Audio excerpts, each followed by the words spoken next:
Assalamualaikum warahmatullahi wabarakatuh. Bagaimana kabarnya hari ini anak-anak? Semoga kita semua diberi kesehatan. Dan jika ada yang sakit, maka semoga diberi kesembuhan. Baik, sebelum kita mulai pada pelajaran hari ini, mari kita membaca basmalah bersama-sama. Bismillahirrahmanirrahim.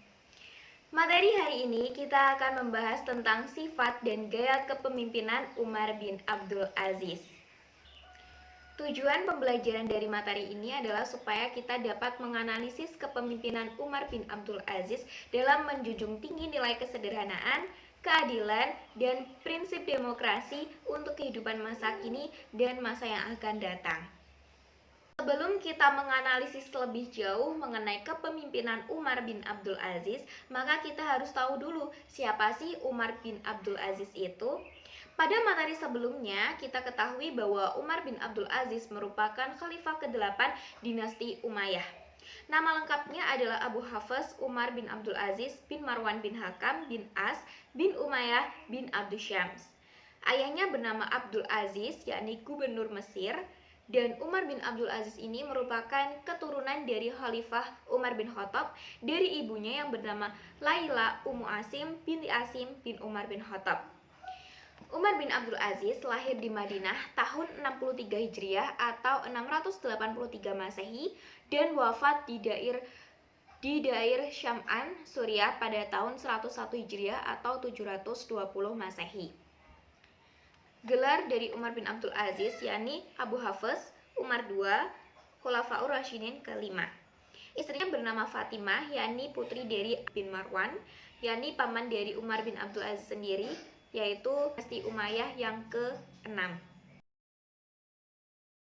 Selanjutnya, gaya kepemimpinan Umar bin Abdul Aziz. Sebelum menjadi khalifah, Umar bin Abdul Aziz diangkat menjadi gubernur Hijaz oleh Al-Walid bin Abdul Malik pada usia 24 tahun. Kemudian, oleh Al-Walid bin Abdul Malik, Umar bin Abdul Aziz ini dipercaya sebagai pengawas pembangunan Masjid Nabawi karena beliau dikenal sebagai gubernur yang adil, bijaksana, mengutamakan dan memperhatikan kepentingan rakyat. Kemudian Umar bin Abdul Aziz ini diangkat menjadi khalifah itu atas wasiat dari Sulaiman bin Abdul Malik atau khalifah sebelumnya, yakni khalifah yang ke-7. Umar bin Abdul Aziz ketika tahu bahwa diangkat menjadi khalifah, beliau mengucapkan kalimat tarji, innalillahi wa inna ilaihi rajiun. Karena menurut Umar bin Abdul Aziz mendapatkan sebuah jabatan itu adalah suatu cobaan. Nah, setelah Umar bin Abdul Aziz ini diangkat menjadi khalifah, beliau mengembalikan semua harta yang ada pada dirinya kepada Baitul Mal. Jadi, setelah menjadi khalifah, beliau meninggalkan cara hidup mewah dan melakukan cara hidup yang sederhana, sehingga beliau dikenal sebagai khalifah yang wara' dan zuhud. Selanjutnya yaitu usaha-usaha Umar bin Abdul Aziz pada bidang agama. Yang pertama adalah menghidupkan kembali ajaran Al-Quran dan Sunnah Nabi SAW. Umar bin Abdul Aziz terkenal dengan ketaatannya kepada Allah Subhanahu wa Ta'ala, sehingga sistem pemerintahannya dikembalikan kepada Al-Quran dan As-Sunnah. Yang kedua adalah menerapkan hukum syariah Islam secara serius dan sistematis. Jadi Umar bin Abdul Aziz ini misalkan ada gubernurnya yang tidak sesuai atau tidak taat kepada Allah, maka beliau tidak segan-segan untuk memecat. Kemudian yang ketiga adalah mengadakan kerjasama dengan ulama-ulama besar seperti Hasan al-Basri dan Sulaiman bin Umar. Kemudian yang keempat adalah memerintahkan kepada Imam Muhammad bin Muslim bin Syihab Az-Zuhri mengumpulkan hadis-hadis untuk ditulis. Selanjutnya pada bidang ilmu pengetahuan, usaha beliau adalah memindahkan sekolah kedokteran yang ada di Iskandariah Mesir ke Antakya Turki dan Haran Turki. Sehingga pada masa Umar bin Abdul Aziz ini ilmu pengetahuan semakin berkembang. Kemudian usaha beliau pada bidang politik dan militer yang pertama adalah menerapkan prinsip politik yang menjunjung tinggi kebenaran dan keadilan yang lebih utama dari segalanya. Kemudian yang kedua adalah melihat secara langsung cara kerja para gubernur dengan cara mengirim utusan ke beberapa negeri. Nah, mengetahui gubernur negara itu adil atau tidak, beliau mengirim utusan ke berbagai negeri untuk adalah tidak sungkan-sungkan untuk memecat gubernur yang tidak taat menjalankan agama dan bertindak zalim terhadap rakyat. Selanjutnya, yakni pada bidang ekonomi, usaha yang beliau lakukan adalah mengurangi beban pajak yang dipungut dari kaum Nasrani. Jadi, pada sebelum-sebelumnya, pajak yang ditekankan pada kaum Nasrani itu lebih besar dari kaum Muslim. Nah, pada sistem Umar bin Abdul Aziz karena tadi menganut sistem keadilan, maka untuk pajak dari kaum Nasrani sendiri itu dikurangi bebannya. Kemudian menghentikan jiz'ah atau pajak dari umat Islam. Kemudian membuat aturan mengenai timbangan dan takaran. Menghapus sistem kerja paksa, menyediakan tempat penginapan bagi musyafir, menyantuni fakir miskin, memperbaiki tanah pertanian, irigasi, penggalian sumur-sumur, dan pembangunan jalan. Jadi pada infrastruktur pada masa Umar bin Abdul Aziz ini juga sudah semakin berkembang. Setelah kita mempelajari gaya kepemimpinan dari Umar bin Abdul Aziz, maka berikut adalah keteladanan yang dapat kita ambil dari kepemimpinan Umar bin Abdul Aziz. Yang pertama adalah taat kepada Allah. Sejak kecil, Umar bin Abdul Aziz itu telah diajarkan ilmu pengetahuan dan agama, juga pengamalannya. Ia telah terbiasa mengamalkan semua perintah agama, sehingga jiwanya terbentuk sebagai orang yang soleh dan taat agamanya. Ketaatan dan ketakwaannya tidak hilang meskipun beliau telah menjadi khalifah. Kemudian sopan dan santun. Kesopanan dan kesantunan Umar ibn Abdul Aziz ini patut kita teladani agar sikap dan perilaku kita terhindar dari sombong dan angkuh.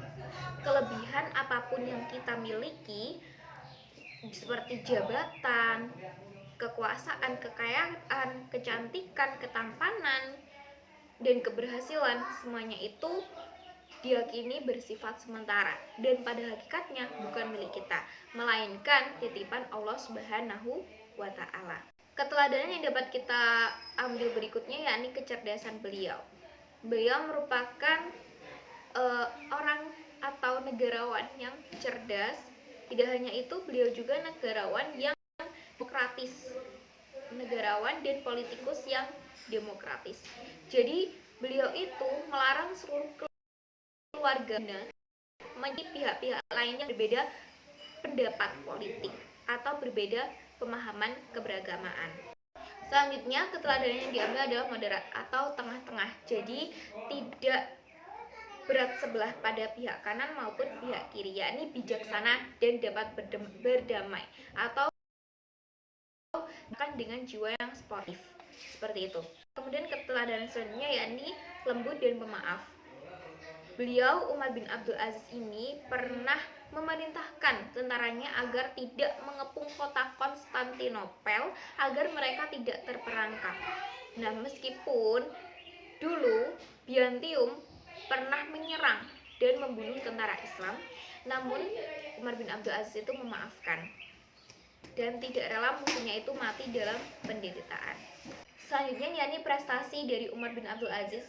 Yang pertama ada kodifikasi hadis. Seperti yang telah Ibu jelaskan di awal, bahwa usahanya dalam bidang agama itu adalah mengumpulkan hadis.